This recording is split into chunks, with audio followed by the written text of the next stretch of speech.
Hello beautiful souls, this is Poonam Kaur and welcome back to my channel. दोस्तों, आज की इस video में मैं बात करने जा रही हूँ स्पिरिचुअल अवेकनिंग पे। स्पिरिचुअल अवेकनिंग क्या होती है? होता क्या है कि जब इस धरती पर हमारा जन्म होता है, हम वो सब कुछ भूल जाते हैं जो हम यहाँ आने से पहले होते हैं। जैसा कि हम सब जानते हैं कि हम बहुत ही पावरफुल स्पिरिट्स हैं, सोल हैं, आत्मा हैं। हम परमात्मा का ही एक रूप हैं, उसी का अंश हैं। लेकिन जैसे ही हमारा जन्म होता है और जो एम्बिलिकल कॉर्ड, जिसे हम हिंदी में नाड़ू बोलते हैं, जैसे ही उसे काटा जाता है, हम वो सब कुछ भूल जाते हैं जो हम इस धरती पे आने से पहले होते हैं।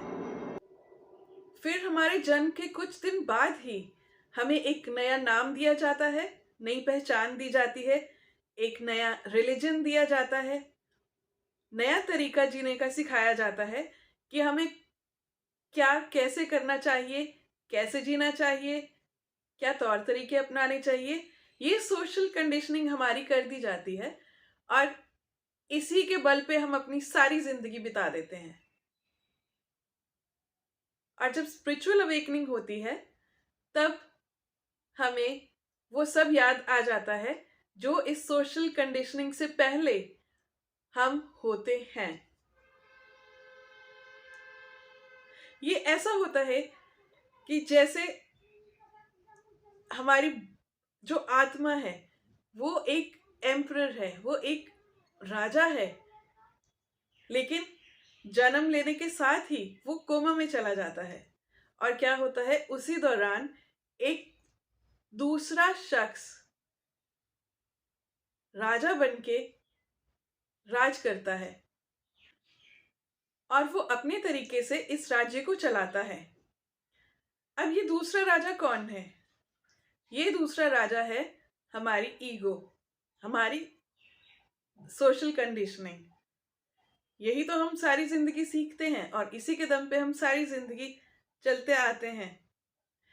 अब मानिए कि आपकी स्पिरिचुअल अवेकनिंग हुई है 30 साल की उम्र में, तो ये ऐसा है कि अब 30 साल बाद वो जो राजा कोमा में था, अब वो जाग गया और उसने आते ही देखा कि अरे, ये मेरे राज्य में क्या हो रहा है, ये तो दूसरे तरीके से चलाया जा रहा है।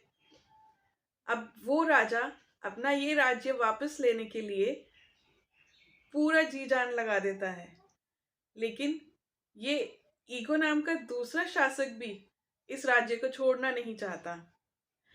अब इन दोनों में बहुत बड़ी टसल चलती है, एक युद्ध चलता है। ईगो को हर लेवल पे मरना पड़ता है, तभी तो हमारी कॉन्शियसनेस जागरूक होती है। और जब हम हायर कॉन्शियसनेस पे पहुंच जाते हैं, बस वही स्पिरिचुअल अवेकनिंग होती है। तो असली राजा और नकली राजा के बीच में जो जंग होती है, ये बहुत ही कठिन होती है, क्योंकि अब तक उस नकली राजा ने जो भी हमारे अंदर भर दिया, इस राज्य में जो भी गंदगी मचा दी, वो सब अब उस असली राजा को साफ करनी है। और ये इतना आसान नहीं होता। हमारे भीतर एक द्वंद चलता है और जब हम सरेंडर करते हैं, तब वो राजा वापस अपने राज्य को पा लेता है और हमें हमारी सारी पावर्स याद आ जाती हैं। हमें सब कुछ याद आ जाता है कि हम डिवाइन सोल हैं, हम भगवान से सीधे कनेक्टेड हैं, डिस्कनेक्टेड नहीं हैं। ये जो दो राजाओं के बीच में टकराव वाला दौर होता है, इसे स्पिरिचुअल अवेकनिंग में हम dark night of the soul phase कहते हैं। बहुत तकलीफदायक होता है, क्योंकि इसमें हमें वो सब कुछ रिलीज करना होता है जो हमारे अंदर कूट कूट के भर दिया जाता है। जब तक हम उसे रिलीज नहीं करते, तब तक हम उस हायर सोर्स तक नहीं पहुंच पाते।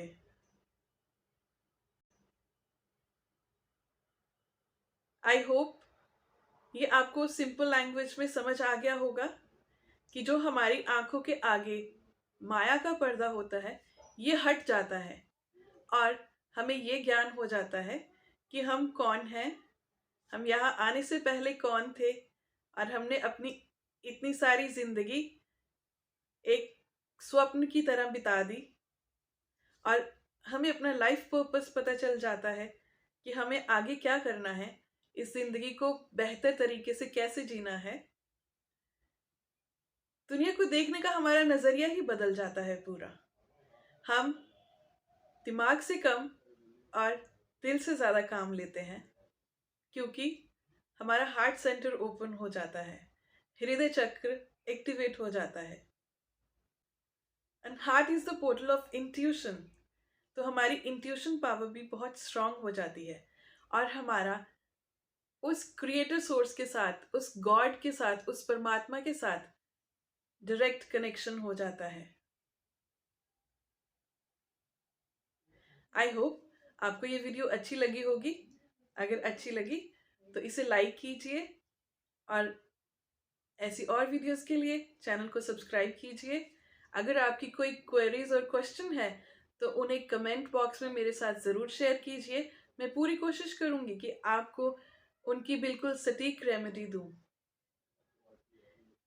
ऐसी और वीडियोस के साथ मैं आपसे फिर मुलाकात करूंगी। तब तक के लिए खुश रहिए, तंदुरुस्त रहिए and stay in high vibes. नमस्ते।